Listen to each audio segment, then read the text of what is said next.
Welcome to the 411, home of the truth. Giving me nothing.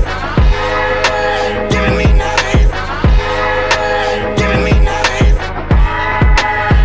I want you. Giving me nothing. Yeah. Giving me nothing. Yeah. Giving me my dog's hungry. Yeah. I want you.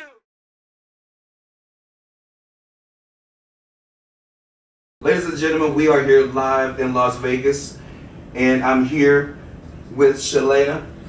She is the mother of the Tellez sisters, and this is the 411 experience, and like we always do, we bring it to you live and exclusive. So this is special because not only is she the mother of the fighters, she's also the manager. And this is something special because I know a lot of parents have young teen athletes in the field, and I wanted to dig behind the scenes to let everyone know what exactly goes on in the process of that. I know it's a lot of work, a lot of dedication, a lot of commitment, right? And a lot of sacrifice. So I wanted the viewers to know straight from you what that's like. But before we get into it, I have one question to ask you first. How you doing? Great. Good. And I want to thank you also for taking the time to talk with us. I know it's been a hectic day. This is Friday, today of the weigh-in, and there's been a lot of stuff going on preparing for the fight tomorrow for the David Benavidez and David Morrell fight, right? Definitely. One of your daughters has an opportunity to fight on that undercard. Yes, So sir. tell us a little bit about that. Well, my daughter, Gabby, she's 3-0. She's going to be fighting another undefeated fighter here. Definitely a great opportunity. She is going to be the only female on the card here to be able to show, what she's been working hard for. She's been in camp here in Las Vegas the last 5 weeks. She is starting out the year here in Las Vegas, so it'll definitely set the pace for 2025. Mm-hmm. Great. So how was the transition leading up to that? Because I know you live in a different state. Correct. And I know that you have two daughters that are fighting, and one, with that type of fight coming up, there's a lot of work going, into that, a lot of scheduling, a lot of appointments. How's that been going for you? So definitely it's a puzzle that has to be put together. Okay. So there's probably about 1,000 pieces involved. Essentially, the fighter has a role, the coach has a role, our team has a role, I have a role, and then definitely just lining everything up accordingly is an opportunity sometimes that it goes very well or it goes very sour. So it's not a straight line, but it's a bumpy road along the way, but we were able to all work together to be able to make sure Gabby goes from eating well, preparing well, fighting well, sparring well, obviously staying, 1,000 miles away from home to be able to showcase her skills, but more importantly, be prepared for that. And then obviously from a fight perspective, making sure we pick the right opponent, making sure that we are working with the Las Vegas Commission, which is a very challenging location to bring a fighter up in the rankings because their expectation is very high. Right. So that's something that a lot of people don't think about. Some people are just like, man, I'm going to be on an awesome card, which we are. We're very thankful for that opportunity, but we submitted about 9 names before we took, before the commission accepted our 9th opportunity. So it wasn't easy along the way. So, you got to make sure you have the right opponent, the right record. There's a lot of things that are behind the scenes that a lot of people don't realize. And so do they ultimately make the final decision in that? Like you submit who you would like to fight, and then they go back and forth, and then they So there's many things involved. One, obviously the opponent has to take the fight. 2, you have to submit it to the commission that accepts it. And then of course it goes to the promotion to make sure that it's something that is accepted from them as well. So all aspects are involved, which sometimes it's a situation where, hey, they just give us an opponent and then we got to run with it. But for females, I'm going to give you an example. There's 14 girls in the United States that are qualified to fight her. And out of those 14 girls, 7 of them were either scheduled for a fight in the last 60 days or scheduled for a fight in the upcoming 90 days. Okay. So when I say that, there's actually a new commission here in Las Vegas, and he was very in tune with UFC, so he couldn't understand why we wouldn't, if we're in the top 5, with Gabby being ranked number 2, why we were not fighting someone in the top 5. And Correct. essentially, Okay. you know, Gabby has 3 fights, Okay. so it was a little more in tune of making sure they understand what we're going through. But for a female to fight at this level is a very challenging, it's a very challenging, it's just challenging to say the least. But again, it's not something that is not doable, but I can tell you it takes a lot of homework from everybody. Right, exactly. And it also, I'm sure, comes with a great reward, right? Because Definitely. it's a great platform, it's a great opportunity, and if executed correctly, there's a lot of more opportunities to come after that. Definitely. Gabby So- just turned 18 years old, so to be Okay. where we are today, we're super thankful. Team Benavidez, everybody that's given us this opportunity to where we are, we're very thankful for it. Now I want to ask you about that. How did that whole relationship start? How did you guys get involved with Jose Benavidez Sr.? Well, essentially, to be honest, we know a family who knew Jose Benavidez Jr. and they reached out to those folks and said, hey, would you be interested in training females? And so we were connected. To be honest, after about a 40 minute conversation, Gabby and Reina were in camp with David's last camp for about 10 weeks down in Miami. Which again, that's just another piece of the puzzle that it takes.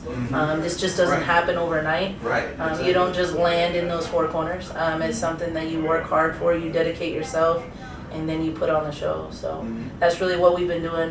My girl's been training very hard for about a year. Reina, she's actually 11-0 now. So it's one of those things where it wasn't done overnight, but we've had a lot of support along the way, whether it be in and out of the ring. Now, how was the transition? Because I know, and correct me if I'm wrong, you had to move and like relocate from your state to another state just to kind of support this. Tell us about that. Yeah, so a lot of people think about investments in the pros as far as when that starts, but we've been investing in our daughters since 2011. My daughter has been probably to every state in the United States whether it be training, whether it be fighting, whether it be just sparring. A lot of people don't know, but it takes a lot to get in the ring and fight, but sometimes it's about what you do in the gym that corresponds with the result of what goes on during the fight. So I mean, we've traveled 400 or 500 miles one way for a weekend just to get maybe 30-40 rounds of sparring in. So this journey started a long time ago. We have a long journey ahead of us. We're prepared for pretty much whatever wherever this road takes us, if that makes sense. But I think right now that we're on a very good path to everybody who says when they're younger, they want to be a world champion, but they don't talk about what it takes to get there, if that makes sense. So all the work behind it. Definitely. So we did move 1,000 miles away from home. We grew up at Ramos Boxing. A lot of people from Texas know those folks. Great amateur program. I dedicate really all of my daughters coming up to that family. I always give them 100% props for the results of where we are. Hard work comes from the gym. Hard work and dedication is a little different. Dedication is something I don't want to say they're born with, but they're taught along the way. So I think that that's something that we've done a great job of. But again, the gym work from when they were young, they were taught hard work. Sometimes we would go to gyms to spar and we would see folks and man, we would go there to spar 5 rounds and the folks already came in, trained, and went home, and you're like, okay. But again, so our journey started a long time ago. How old we were the did girls travel. I'm sorry. How old were the girls? Like when you first started? Like were they younger? Yeah. So Gabby was 6 years old. She was in the gym. We were driving 3 hours one way for about a year and a half. Oh wow. In Ramos Boxing, Arturo Ramos, he was in Florida at the time. And he was working there for some time, and we actually relocated back in 14, Mm-hmm. we relocated to Tampa, Florida. So we left our family for about 300 miles. Wow. No big deal, 300 miles. Yeah. But it's nothing. but then they relocated back to Texas. So the reason we landed in Texas, which we have no family there, Mhm. we landed there solely for that gym. So when you guys made the move, did your family understand what you were doing? Because as mom and dad, right? And every parent has their kids where they're the next one. Like my child has so much talent, and maybe they do. But like you said, there's a lot of involvement behind that. There's dedication, there's commitment, there's a sacrifice. Are you willing to put that work in the gym, on the field, whatever your sport is, right? Correct. So that's a whole nother discussion, right? When you realize that there's potential here at that early age, and we want to do this is, mom and dad talking, and you decided to do that, how did the family receive that? And So obviously our family thought that we were absolutely crazy. One, because, how do you know someone at the age 8, someone at the age 9, even at the age 10, that's really what they're going to do in their life, many obstacles along the way. And again, I can't tell you it's an easy road. I mean, we've had major setbacks, and we've had major comebacks. Right. So with that said, obviously our family supported us. Okay. Our family wished us the best. Every Christmas we still go home and see our family. But jobs were new. Having to work in a different place and do different things were not the easiest thing.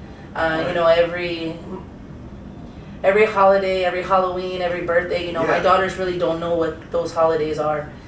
Just because, every holiday we didn't have family, so we would travel 5 hours one way just to get sparring. Every holiday consists of boxing. That's the sacrifice. See, there's tons of stories that say this. They skip the childhood. It takes a part of the childhood, right? But that's the sacrifice to invest in greatness and being a champion, right? So that's why I was trying to lead up to that, to kind of see what that's like, because I want viewers and parents that are, dealing with the same, debates and the same discussions and situations. They can have something like, your story, your, story as a testimony. Like, it is possible, but there's work involved. It's not easy. You gotta, financially, I'm sure it's a stretch because you gotta balance things around and you gotta relocate. So, but when you have a dream and you're passionate about it, you have to go for it, right? So, let me ask you this. Okay. So, mom and dad. So, do you delegate and split some of the responsibilities? Like, does dad take, and do some things and you do other things? Because how does that dynamic work too? So a lot of people don't really understand the way me and dad work, I guess you could say. Only because, sometimes in a father-mother role, the dad, sometimes dads have to be truck drivers, travel on the road, or, be absent from a child's life in order to financially be stable. And, I was very fortunate to take an early role in a leadership role where I worked for over 20 years. And so with that said, dad was the one that, did the 7 to 3 so he could make it to the gym every day. He was the dad that never missed the day at the gym. He never missed one sparring. I remember I missed one tournament of my daughter. I missed one tournament of my daughter because we had some bad weather. So he left, I think, on a Sunday or a Monday to get to the Nationals. And I was scheduled to leave on a Thursday, and it was stormy. And it was like, for us, was like, you would have thought one of our parents died because, I mean, it was like the saddest thing ever. And people were like, it's just one fight. You can see it on TV. No big deal. And I'm like, wait a minute. Do you know what that is? Yes, exactly. So it's a big deal. You see it on TV, but I can tell you that we're the parents that are always there. We're the biggest cheerleaders. We're the biggest, we wipe the blood, sweat, and tears in every occasion. Whatever dad's thinking, I'm pretty much doing, and whatever I'm thinking, dad's doing. But I think that's what makes a great team. And honestly, I feel like there's a lot of children and kids and champions and even adults that if they had the support that we give our girls, that they may be in a different place in their career. 100%, because it makes a huge difference, right? It makes a huge difference. Definitely. So I just wanted to tap on that because sometimes it does take two, especially in that dynamic. So I had the pleasure to meet, Dad before we met. and I saw his role and what he's doing, and just like, I'm like, wow, you know, it's such a huge responsibility. And then I had the pleasure to meet you over the phone, and we talked, and I started to see your dynamic of it too, and it's like, wow, okay, this is a fine, well-oiled machine here. You know, you guys are structured, you guys are on the same accord, you got it going on, like, you know, responsibilities are split. And so now, do you handle a lot of the negotiations, because of, you know, you said you had to read up on things and kind of learn how the logistics go when you got to deal with. So did you already know that, or was that a hard process for you to learn? So what I could say is I've probably played the lottery millions of times in this role. Okay. I've won some, and I've lost some, if that makes sense. That's fair enough. And I think that it is one of the hardest jobs that there are to make the right decision when it comes to the unknown, if that makes sense. You know, sometimes you have to ask yourself, my oldest daughter, again, there were hurdles in the road that we had to make the right decisions at the right time in the right place. And I think that any real fighter that knows, you know, sometimes people call it tune-up fights, sometimes people call it comeback fights, sometimes people call it different things. Okay. So if you see my oldest daughter's path, you'll see that I was very strategic in the way I moved her. Okay. Whether it was with the right opponent, whether it was with the right opponent that was a veteran, depending on what those scenarios were, versus maybe my younger daughter that has been very active. You know, again, coming right off of nationals in December, going to camp with Team Benavidez in April, being in a very, very tough camp in Miami, to, hey, you know what, I want to go pro. And, you know, I've always supported my daughters in whatever they did. I think that that makes a difference in not just a child's role, but anybody's role. Yeah. If you support them and you tell them we got this, then you're going to be able to get there. Right. And I think that, again, kind of circling back around to what you were asking me, the decision making is one of the hardest jobs, I feel. You know, sometimes we talk about mental state, you know, sometimes it's 60-40, some folks it's 80-20. Right. If I had to think about a mental state, you know, for example, my oldest daughter is very much 80-20, and my younger daughter is more like a 60-40. Okay. So it just depends.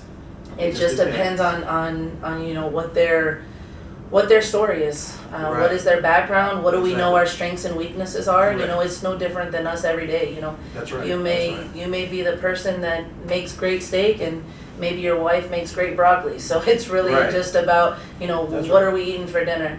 And right now we're just eating success. We're eating the future. We're trying to see what we can do to make every success story that there is right now. You know, my daughters are young. Essentially, you know, they could be world champions at the youngest age as sisters, and you haven't seen that. You know, we think about Amanda Serrano, we think about her sister, Stephanie Hahn. She's also going to be fighting for a world title soon. Her sister, but these sisters are going to paint a great picture for the future boxing. Awesome. I love that. You know, I really love that, and I want to thank you for sharing a lot of that information. You know, we definitely appreciate that. So, we won't take up too much time, but before we go, I do want to ask you this. So, tell us something that we don't know about your daughters. Just tell us something we don't know. Okay, so what I could tell you about my oldest daughter is that she's really a lover, not a fighter. She loves everybody very equally. Anybody that knows her in and out of the boxing world, sometimes she paints a different picture of who she really is. Yeah. And then my youngest daughter is, man, I could, that's a hard one to be honest. Yeah. Yeah, my youngest daughter is, She seems focused. Yes, correct. She is very, she's like, always in tune to whatever's going on, and that's not something that nobody doesn't know. Yeah. But where I think we could put some focus is not to, she's like, her mindset is just so strong. I really don't know that I could give you an opportunity. But one thing that maybe that she doesn't know is man, she's like a helper at all times. You know, she Oh, gives that's her it. heart to anybody. That's it right No there. matter what I have going on, she's always, Mom, There it like, we is. got this no matter what. You know, There it is. sometimes people don't know even what I go There it through. is. You know, I've lived a very structured life for a long time, Okay. and whenever my husband decided to, I don't want to say go on the road, Mhm. but he was that dad, that was that truck driver, that, you know, whatever it may be, but in a different way. Yeah. He would go with my girls to camp, and him and I, you know, a lot of people don't know, but I had Rena when I was 15 years old. Okay. My husband and I were still in high school. You Oh, know, wow. not a lot of folks know what to do when they're still in high school having kids, you know. Exactly. But, you know, we were Exactly. both able to finish school. We were both very successful. And it was the first time that we were never apart. Okay. So, man, sometimes the wrath that the girls wouldn't really understand, you know, why is Dad mad? Well, Mom's not here. You know, Yeah. it was a out-of-body experience for us, because even though we would go to tournaments, we were always together. Our family traveled Right. together. Mhm. When people seen Reina, when people seen Gabby, people seen all siblings, all family. We were always there together. So, if I had to Close-knit, tell you close-knit. anything, those would probably be two things That that, stick you know, I out the can't say most. they don't know, but I could say Yeah. that not everybody knows. Yeah, and that was my whole point. Not everyone knows, because what we know, what we see are champions. Yeah. We see bright futures. We see strong young ladies that are gonna, you know, really make a staple in this sport. Mhm. That's what we see, and I'm very proud of them. And it's a pleasure to know you and your husband. So I just wanted to bring you to the 411 so our viewers can get a glimpse of history in the making. You know, because you had a story, your family had a story before you met the Benavidez camp. Yeah, definitely. So that's why I wanted to impact on that, because moving forward, it's just gonna be a whole new beginning for you guys. You know what I'm saying? So, Yeah, definitely. I always, you know, my motto's always been, you can be a big fish in a little pond, but can you be a big fish in a big pond? there it is. So I have to say, you know, my daughters have, I don't want to say been in a little pond, but I can tell you that we've been in a strong pond. And Yeah. so now Yeah. we're in that big pond, and, you know, we're swimming strong, if that makes sense. So we're Perfect really sense. just trying to see, Perfect you know, sense. what is our next move and what are we trying to do. All 11 fights, I can tell you I've been very committed to making with my oldest daughter, you know, not just financially, emotionally, physically, mentally. You know, we've really done it all. Yeah. So now it's about, we're here, where are we going? What are we trying to do? How do we get to that next platform? Okay, well I can tell you what we know your next one is tomorrow night. Tomorrow night. Yeah, tomorrow night at the T-Mobile Arena for the David Benavidez and the David Morrell fight. And once you get over that, it's on to the next.